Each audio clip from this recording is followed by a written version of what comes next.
So I don't know. Do you want to do some Senior Bowl names? Do you want to wrap it up? What are we doing here? Senior Bowl names here. I have my list here. So the one thing that stands out to me, and Patriots took 3 guys from the Senior Bowl last year. They averaged about 3.5 players per draft from the Senior Bowl. About half of their draft picks are going to come from this list of about 100 players. This is both teams' rosters, by the way. So keeping that in mind, the really interesting thing to me, Evan, a lot of these wide receiver names we've talked about, Chris Olave, Garrett Wilson, Drake London, Treylon Burks, Wan'Dale Robinson, not on this list. Not on this list. There is one receiver from that upper echelon that is on this list. That is Jahan Dotson. Good player. So I think that puts him in the front. If we're talking about, most likely to be a Patriot from that group, they're going to get a closer look at Jahan Dotson than they are any of those guys. And I think they're going to like that. There's really only one receiver that stands out to me here, and that's Beau Melton from, guess where, Rutgers. Yeah. And Melton's kind of the exact opposite. He's a day 3 guy, but he's a really fast slot receiver who can return kicks. So a guy like that to me should be on their radar. So those are, guys I circled in terms of I think might be a fit, guys I'm going to watch closely for them. Those are the only 2 receivers I have circled on this list.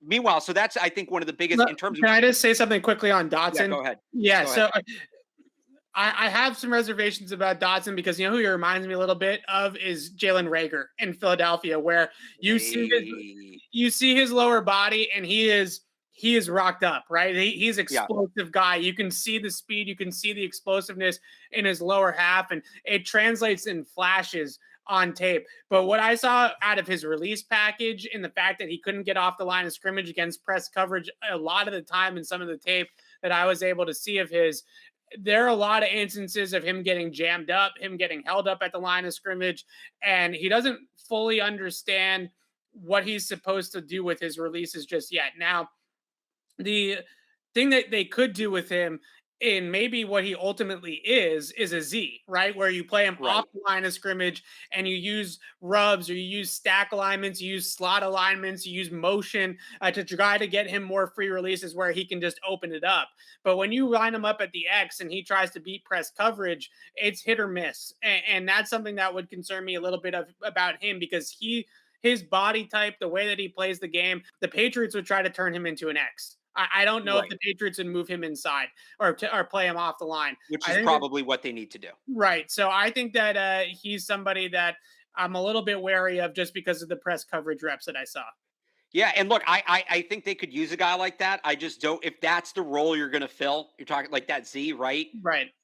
Go get Wan'Dale in the 3rd round at that point, right? Yeah. At that point, you don't need to use a 1st-round pick. So wide receiver is kind of a weak position in terms of Patriots needs at the Senior Bowl.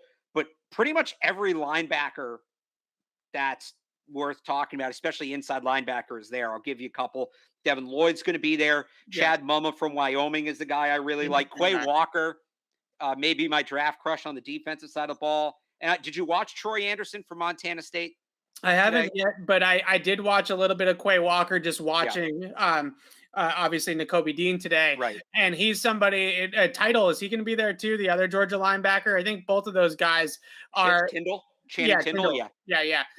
Both of those guys I think are interesting. They're a little bit bigger, obviously, than Nakobe Dean, but they do still move pretty. I mean, that whole Georgia defense flew to the ball, right? It wasn't just Nakobe Dean; he was the heartbeat of that. But all those guys could fly to the football. So anybody from that Georgia defense, I'm game with. So yeah, I really like Quay Walker, but watch Troy Anderson. He's kind of an unknown, and I'll admit I haven't seen a ton of him, but the people I trust, what Dave said about him, to me, he should be in the mix. And we know the Patriots aren't afraid to go with the small school guy, right? Look at Kyle Duggar and how that worked out. And that's kind of where I'll close this on names people should know. Darian Beavers is going to be there too, right? From Cincinnati. He's an interesting one at linebacker also. I've heard some good things about him. I think he's a player that they'll be interested in. Yeah. Darian Beavers. Yep. Yeah. And there's some good corners there too, correct? So yeah. So there are. So I kind of, on that note, one of my favorite things about the Senior Bowl is you see these guys from the smaller schools and how do they do against Power 5 competition. So I'll start, I circle those guys who are the smaller school guys who I really want to see what they can do. The first guy circles, he's actually the first guy circled on this entire roster, believe it or not. Tariq Woolen. Tariq Woolen from UTSA. University of Texas, San Antonio. I like it. That's where Marcus Davenport. Yeah. So they were really good this year. They were undefeated until their bowl game. Yeah. Woolen is a really interesting prospect. He's high day 4. He's high day 3 right now. He's going to be day 2. He is a 6'4", 207-pound cornerback with, I think it's a 73-inch wingspan and a converted wide receiver. He's only played corner for 2 years. So there's two sides to that, right? He's super raw, but you know who else is a converted wide receiver at corner? JC Jackson. Right. And it's like, again, 6'4", and he's a man corner. A lot of these bigger corners, like the really big corners, they end up being zone guys. Teams try to turn them in, like colleges try to turn them into Richard Sherman. Right. Woolen's, I mean, he's not really man or zone because he's so raw, but he can play man. And boy, I would just love to see if the Patriots could get their hands on him, what they could turn him into. Do you have any Jahan vibes there? Big corner. Much better athlete. Much better.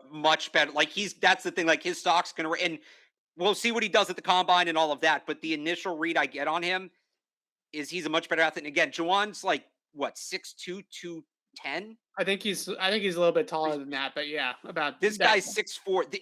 This is a red zone receiver playing man corner who can move.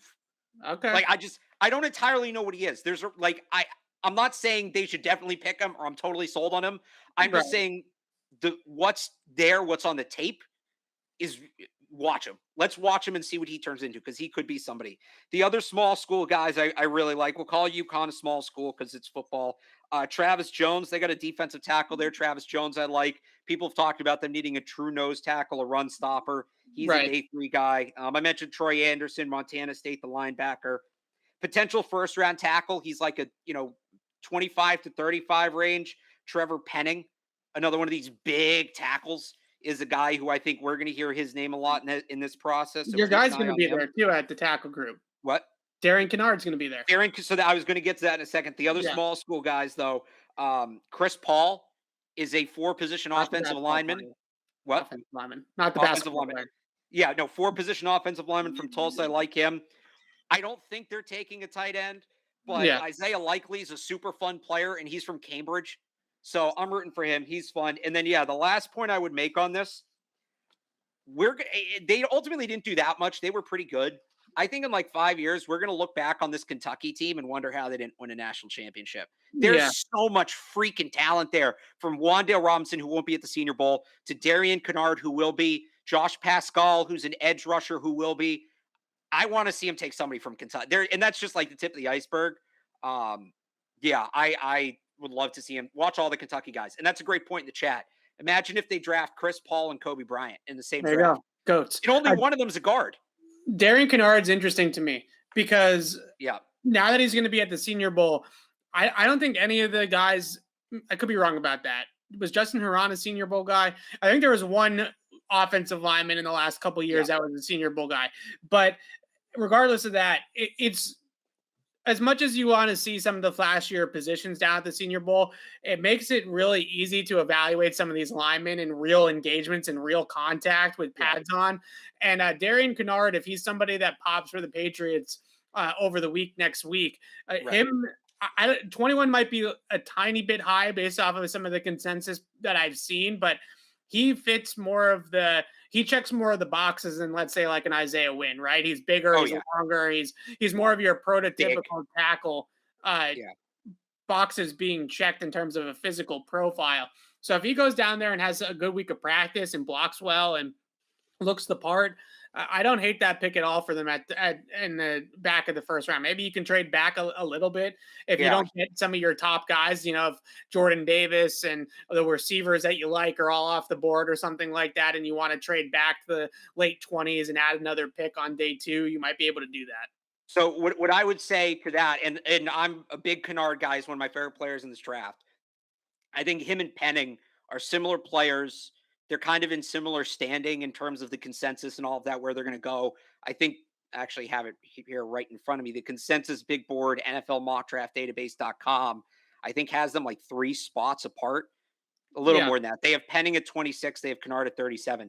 I'm interested. Like, I think one of those guys is going to pop for it might be both, but I think at least one of those guys is going to pop for the Patriots. Right. I think you watch those 2 guys relative to each other. And let's see, because that's the there's 3 tackles at the top of the draft. Evan Neal, Icom, I can't pronounce his last name, the kid from NC State, Yeah. and Charles Cross. Those guys should all go top 10, top 12. After that, there's kind of a drop off. And then Penning and Kennard are really the 2 battling for late first round tackles. So I think watching those 2 guys is going to be something really fascinating this week. Yeah. And when you really get into it with scouting linemen, as old fashioned as it might be, Yeah. in terms of hearing the contact and really getting up and close on these types of players and being able to see things like hand usage and little technical things that, to be honest with you, even with all 22 are sometimes a little bit difficult to pick up on, right? Exactly where guys are doing with their hands and where they're placing their hands. When you get down on field level with those players, it's a lot easier to see those things, and be able to study those types of things. Cool. So that's a Senior Bowl rundown. Alex and I will talk more about the Senior Bowl next week as the game approaches. And real quick, Falele. Again, names can't do them. Daniel Falele. Yeah. 6'8", 380-pound tackle from Minnesota. He'll be there. Put him on that list too. I think that some of the practices are going to be televised on NFL Network. Could be wrong about that, but last year I would think so. I think some of the practice will be televised, so we'll try to watch some of those practices and be able to see things. So that will be important too, and we'll talk a ton about the Senior Bowl next week too.